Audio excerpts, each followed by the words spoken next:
Hello friends, આજે હું તમારી સાથે શેર કરીશ મમરામાંથી બની જતો એકદમ ટેસ્ટી નાસ્તાની રેસીપી।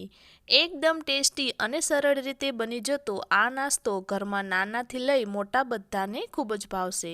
તો બાળકોના લંચ બોક્સ માટે એકદમ ઝડપથી બની જતો આ નાસ્તો શાકભાજીના વિટામિનથી ભરપૂર છે। તો આ રેસીપી આપણે બે અલગ રીતે જોશું। તો ચાલો રેસીપી શરૂ કરીએ।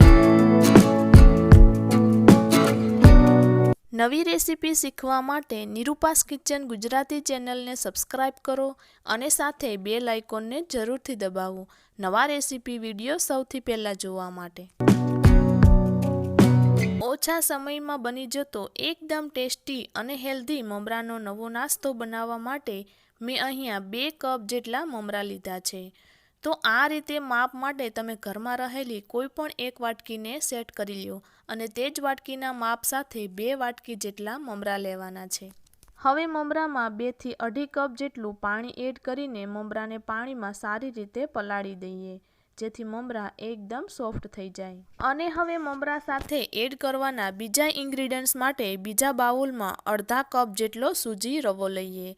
તો અહીંયા 2 કપ મમરાને પલાળીશું ત્યારે મમરા પલળીને 1 કપ જેટલા થઈ જશે માટે મેં અહીંયા 1 કપ મમરા સાથે અડધો કપ જેટલી સૂજી લીધી છે।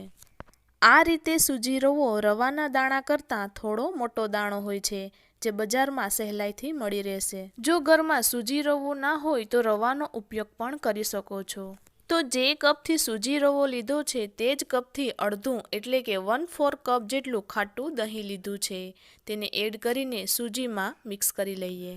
તો છે ને એકદમ સહેલું માપ, જેટલા કપ સૂજી રવો લીધો છે તેનાથી અડધા માપ સાથે આપણે દહીં લીધું છે। તો દહીં સૂજીમાં મિક્સ થઈ ગયું છે અને જોઈએ તો આપણું બેટર થોડું થીક છે। તો બેટરને થોડું પતલું કરવા માટે થોડું પાણી એડ કરીને બેટરને મિક્સ કરી લઈએ।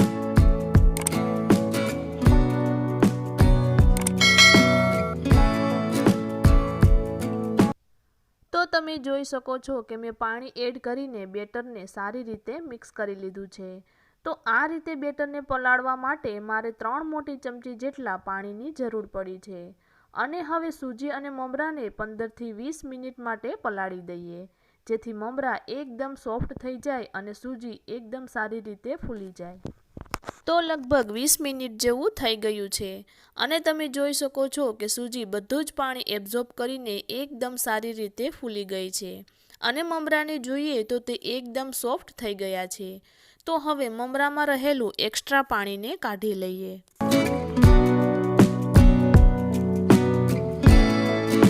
અને હવે નાસ્તા માટે મમરાને મિક્સર જારમાં એડ કરી દઈએ અને સાથે સૂજી અને દહીંના મિક્સરને પણ જારમાં એડ કરી દેશું। અને હવે બેટરને એક સરખું પીસવા માટે અડધા કપ જેટલું પાણી એડ કરી દઈએ। હવે બધી જ વસ્તુને સારી રીતે ગ્રાઇન્ડ કરી લઈએ। તો બધી જ વસ્તુ ગ્રાઇન્ડ થઈને આ રીતે મીડિયમ થીક અને પાથરી શકાય તેવું બેટર તૈયાર થઈ ગયું છે। બેટરને વધુ પડતું પતલું નથી કરવાનું। અને બેટરને હાથમાં લઈને જોઈએ તો બેટરમાં સૂજી હોવાથી બેટરનું ટેક્સચર આ રીતે છે। હવે તૈયાર થયેલા બેટરને મિક્સિંગ બાઉલમાં કાઢી લઈએ। તો હવે નાસ્તાને હેલ્ધી અને ટેસ્ટી બનાવવા માટે અડધી ચમચી જેટલું આદુની પેસ્ટ અને સાથે તીખાસ માટે મેં અહીંયા 2 લીલા મરચાંને ઝીણા સુધારી લીધા છે। પણ જો ઘરમાં બાળકો તીખું ના ખાતા હોય તો તમે તમારા ટેસ્ટ મુજબ તીખાસનું પ્રમાણ વધુ કે ઓછું કરી શકો છો। સાથે અડધા કપ જેટલી ઝીણી સમારેલી ડુંગળી, તમે લીલી ડુંગળીને પાન સાથે પણ એડ કરી શકો છો। 1/4 કપ જેટલું ઝીણું સમારેલું ટામેટું, 1/4 કપ જેટલું ખમણેલું ગાજર, સાથે 4 થી 5 સુધારેલા મીઠા લીમડાના પાન અને સાથે 2 મોટી ચમચી જેટલી ઝીણી સુધારેલી કોથમીરને એડ કરી દઈએ। તો આ સિવાય નાસ્તાને વધુ હેલ્ધી બનાવવા માટે કેપ્સિકમ સાથે લીલી મકાઈના દાણા પણ એડ કરી શકો છો। હવે સ્વાદ પ્રમાણે મીઠું એડ કરીને બધા જ વેજીટેબલ્સને બેટર સાથે મિક્સ કરી લઈએ। તો નાસ્તાના બેટરમાં મમરા એડ કરેલા હોવાથી તે ખાવામાં એકદમ સોફ્ટ બનશે। પણ તેને ફૂલેલો બનાવવા માટે મેં અહીંયા 1/4 ટીસ્પૂન જેટલો બેકિંગ સોડા એટલે કે ખાવાનો સોડા લીધો છે।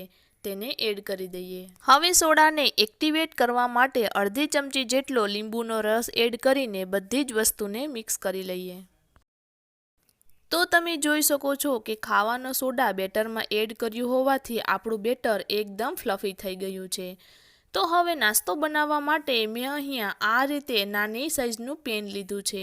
તમે તેની જગ્યાએ કોઈ પણ નોનસ્ટિક પેનનો ઉપયોગ કરી શકો છો. હવે તેમાં 1/4 ટીસ્પૂન જેટલું તેલ એડ કરીને તેને સ્પ્રેડ કરી લઈએ. તો બેટર એડ કરતા પહેલાં આપણે ગેસની ફ્લેમ એકદમ સ્લો રાખવાની છે, જેથી આપણે બેટરને સારી રીતે સ્પ્રેડ કરી શકીએ. હવે 2 મોટા ચમચા જેટલું બેટર પેનમાં એડ કરીને સ્પ્રેડ કરી લઈએ.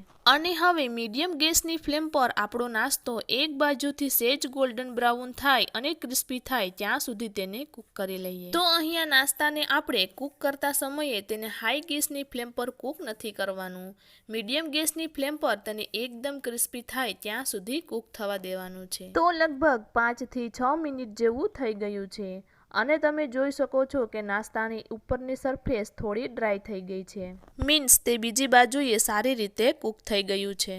તો હવે તેને બીજી બાજુ પલટાવી લઈએ. તો તમે જોઈ શકો છો કે એકદમ ક્રિસ્પી લેયર સાથે આપણો નાસ્તો એક બાજુથી સારી રીતે કૂક થઈ ગયો છે. હવે આ જ રીતે નાસ્તાને બીજી બાજુથી પણ કૂક કરી લઈએ.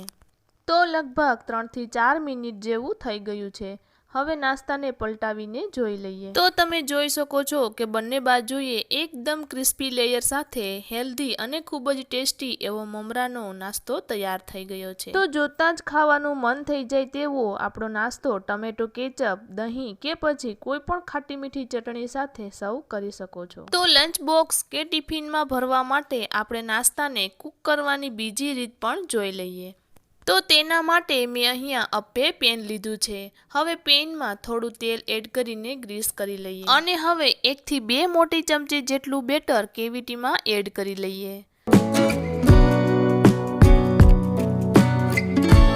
તો આ રીતે મેં સારી રીતે બધી જ કેવિટીમાં બેટરને ફિલ કરી દીધું છે. હવે ફરી ગેસની ફ્લેમ મીડિયમ કરીને ઢાંકણ ઢાંકીને આપણો નાસ્તો એક બાજુથી થોડો ક્રિસ્પી થાય ત્યાં સુધી તેને કૂક કરી લઈએ. તો લગભગ 5 મિનિટ જેવું થઈ ગયું છે. હવે ઢાંકણને ખોલી લઈએ. તો તમે જોઈ શકો છો કે ઉપરની સરફેસ એકદમ ડ્રાય થઈ ગઈ છે અને આપણા અપ્પે એકદમ ફૂલી ગયા છે. તો હવે તેને ચપ્પુની મદદથી બીજી બાજુ પલટાવી દઈએ.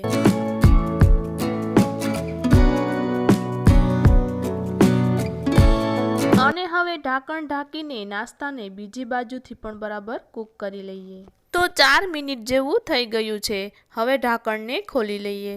તો તમે જોઈ શકો છો કે આપણા અપ્પે બધી જ બાજુથી એકદમ ક્રિસ્પી અને ગોલ્ડન બ્રાઉન થઈ ગયા છે. તો બાળકોને ટામેટો કેચઅપ સાથે ખાવાની મજા આવે તેવા એકદમ ટેસ્ટી અપ્પે તૈયાર થઈ ગયા છે.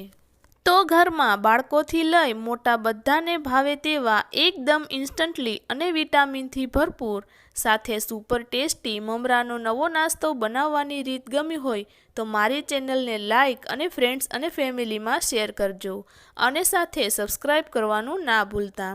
તો ફરી મળીશું એક નવી રેસીપી સાથે. Thank you.